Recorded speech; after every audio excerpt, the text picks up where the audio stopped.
Facebook e canal. Uma nova humanidade, Sr. Black. Aliança e a lei do Uno, verdade exposta. Se o yogi persevera na meditação interna, se é constante, tenaz, infinitamente paciente, depois de certo tempo aparecem as primeiras percepções clarividentes. No princípio, apenas pontos luminosos, depois aparecem rostos, quadros da natureza, objetos como em sonhos, naqueles instantes de transição que é entre a vigília e o sono. As primeiras percepções clarividentes despertam o entusiasmo do discípulo. Essas percepções demonstram-lhe que seus poderes internos estão entrando em atividade. É necessário que o estudante não se canse. Necessita-se muitíssima paciência. O desenvolvimento dos poderes internos é algo muito difícil. Realmente, são muitos os estudantes que começam, mas são poucos os que têm a paciência do Santo Jó. Os impacientes não conseguem dar um só passo no caminho da realização. Esta classe de práticas esotéricas é para pessoas muito tenazes e pacientes. Na Índia sagrada dos Vedas, os yogis praticam a meditação interna 4 vezes por dia. Em nosso mundo ocidental, devido à preocupação pelo viver diário e ao duro batalhar pela existência, só se pode praticar a meditação 1 vez por dia. Só isso é o suficiente. Importante é praticar diariamente, sem faltar um só dia. A repetição incessante, contínua, tenaz, põe, afinal, os chakras a girar, e, depois de algum tempo, iniciam-se as primeiras percepções clarividentes e clareaudientes.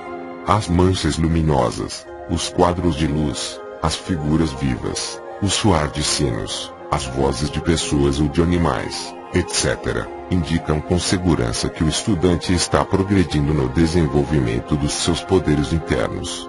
Todas essas percepções aparecem nos instantes em que, submerso em profunda meditação, encontra menos-se adormecido. Muitíssimas espécies de luz começam a surgir com a prática da meditação interna. No princípio, o devoto percebe luzes brancas e muito brilhantes. Essas luzes correspondem ao olho da sabedoria, o qual se acha situado entre as sobrancelhas. As luzes brancas, amarelas, vermelhas, azuis, verdes, assim como os relâmpagos, o sol, a lua, as estrelas, as chispas, as chamas, etc., são partículas formadas de elementos suprassensíveis. Quando aparecem pequenas bolinhas luminosas, resplandecendo com as cores branca e vermelha, é sinal absolutamente seguro de que estamos progredindo na prática da concentração do pensamento. Chegará o momento em que o devoto conseguirá ver os anjos, os arcanjos, tronos, potestades, virtudes, etc. O estudante costuma ver, entre sonhos e também durante a meditação, grandiosos templos, rios, vales, montanhas, belos jardins encantados, etc. Costumam apresentar-se, durante as práticas de meditação, certas estranhas sensações que às vezes enchem de medo o devoto. Uma dessas sensações é uma corrente elétrica no chakra do cóccix. Também no lótus das 1000 pétalas, situado na parte superior do cérebro, costumam sentir menos-se certas sensações elétricas. O devoto deve vencer o medo, se quiser progredir no desenvolvimento dos seus poderes internos. Algumas pessoas têm estas visões em poucos dias de práticas. Outras pessoas começam a ter as primeiras visões depois de 6 meses de exercícios diários. No primeiro período de treinamento diário, apenas nos relacionamos com seres do plano astral. No segundo período de exercitamento esotérico, relacionamo-nos com seres do plano mental. No terceiro período, relacionamo-nos com seres do mundo puramente espiritual. Então, começamos realmente a converter-nos em competentes investigadores dos mundos superiores. O devoto que começou a ter as primeiras percepções dos mundos superiores, deve ser, no princípio, como um jardim selado com 7 selos.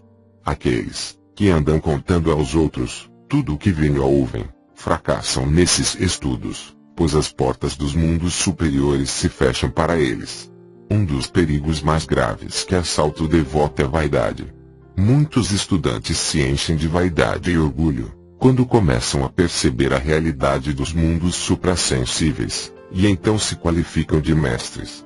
E, sem terem alcançado pleno desenvolvimento dos seus poderes internos, começam a julgar os outros erroneamente, fundamentados nas suas percepções clarividentes incompletas.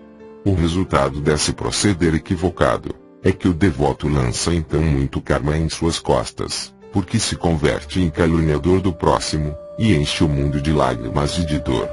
O estudante que teve as primeiras percepções clarividentes, deve ser como um jardim selado com 7 selos, até que seu mestre interno, inicie nos grandes mistérios, e lhe dê ordem para falar. Outro dos graves erros, que assaltam a todos aqueles que se submetem à disciplina esotérica, é depreciar a imaginação. Nós aprendemos que a imaginação é o translúcido, o espelho da alma, a divina clarividência. Para o devoto, imaginar é ver. Quando o chakra frontal começa a girar, as imagens que vêm ao translúcido tornam-se brilhantes, resplandecentes, luminosas. O devoto deve distinguir entre a imaginação e a fantasia. A imaginação é positiva. A fantasia é negativa, prejudicial, daninha para a mente, pois pode conduzir-nos às alucinações e à loucura. Todos aqueles que quiserem despertar a clarividência, desprezando a imaginação, cairão no mesmo absurdo daqueles que quiserem praticar a meditação com absoluta ausência de sono. Essas pessoas fracassam no desenvolvimento dos seus poderes internos. Essas pessoas violam as leis naturais, e o resultado inevitável é um insucesso. Imaginação, inspiração e intuição são os 3 caminhos obrigatórios da iniciação. Primeiro, aparecem as imagens internas, depois, conhecemos o significado dessas imagens e, por último, penetramos num mundo puramente espiritual. Todo clarividente necessita de iniciação. A clarividência, sem a iniciação esotérica, conduz o estudante ao mundo do delito. É necessário receber a iniciação cósmica. Se um clarividente penetrar no subconsciente da natureza, poderá ler, ali, todo o passado da Terra, e das suas raças. Ali encontrará também os seus seres mais queridos. Poderá ver, por exemplo, a sua esposa amada, casada com outros homens, ou talvez até adulterando. Se o clarividente não tem iniciação, confundirá o passado com o presente, e caluniará sua esposa. Então, dirá, ela é infiel, é adúltera, pois sou clarividente, e a estou vendo nos mundos internos em pleno adultério. No subconsciente da natureza, existem as lembranças das nossas reencarnações passadas. Se um clarividente penetra no infraconsciente da natureza, encontrará ali todas as maldades da espécie humana. No infraconsciente da natureza, vive Satã de todo ser humano. Se o clarividente não recebeu a iniciação, pode cair então na calúnia, porque nos infernos infraconscientes da natureza, vive Satã dos santos, o eu psicológico. O clarividente sem iniciação verá ali, o Satã dos santos, revivendo incessantemente todos os crimes e maldades que eles cometeram em remotíssimas reencarnações, antes de serem santos. Porém, o clarividente inexperiente, sem iniciação, não saberia distinguir realmente entre o passado e o presente, entre o Satã de um homem e o ser verdadeiro de um homem. O resultado seria a calúnia. O clarividente inexperto diria: esse homem, que se crê santo, é um assassino, ou um ladrão, ou um terrível mago negro, porque eu, com a minha clarividência, assim o estou vendo. Isso é precisamente o que se chama calúnia. Muitos clarividentes degeneram horrivelmente em caluniadores. Um dos mais graves perigos da calúnia é o homicídio. O homem ciumento, desconfiado, etc., encontrará, no infraconsciente da natureza, todas as suas dúvidas e suspeitas convertidas em realidade. Então, caluniará sua esposa, seus amigos, seus vizinhos, os mestres, dizendo: como vem, eu tinha razão nas minhas dúvidas. Meu amigo é um ladrão, ou um mago negro, ou um assassino. Minha esposa está adulterando com fulano de tal, assim como eu suspeitava. Minha clarividência não falha, eu não me engano, etc. O pobre homem, devido à falta de iniciação, não teria capacidade de análise suficiente para se dar conta de que penetrou no infraconsciente da natureza, onde vivem as próprias criações mentais. Considerando todos esses perigos, é importante que os estudantes esoteristas não lancem juízos sobre as pessoas. Não julgueis para que não sejais julgados. O devoto deve ser como um jardim selado, e com 7 selos.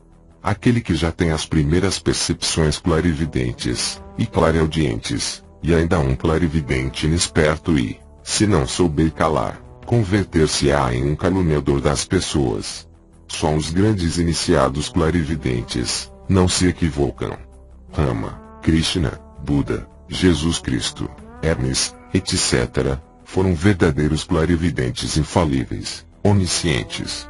Revisão, Sr. Black. Fim deste podcast. Você acabou de ouvir podcast 57, Zen, primeiras experiências clarividentes e clareaudientes. E atenção, todos os sábados, às 21 horas, as lives do Sr. Black, no canal Uma Nova Humanidade, com muitas informações novas e sincronizadas com fatos que estão acontecendo no cenário da ufologia e espiritualidade global.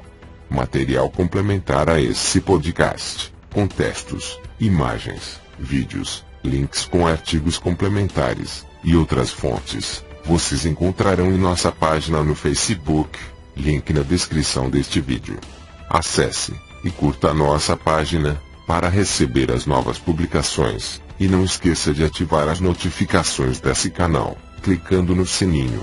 Se ainda não é inscrito, inscreva-se. Conheça e curta nossos canais parceiros. Veja no canto direito da página principal de vídeos de nosso canal. Inscreva-se e deixe sempre seu comentário. Ele é muito importante para nós, pois mesmo sendo negativo, poderemos sempre melhorar e avaliar nosso trabalho. Gratidão por ouvir até aqui. Deixe o seu joinha, e em breve retornarei com mais informações. Até a próxima, e namastê a todos. We have been nowhere near normal this year.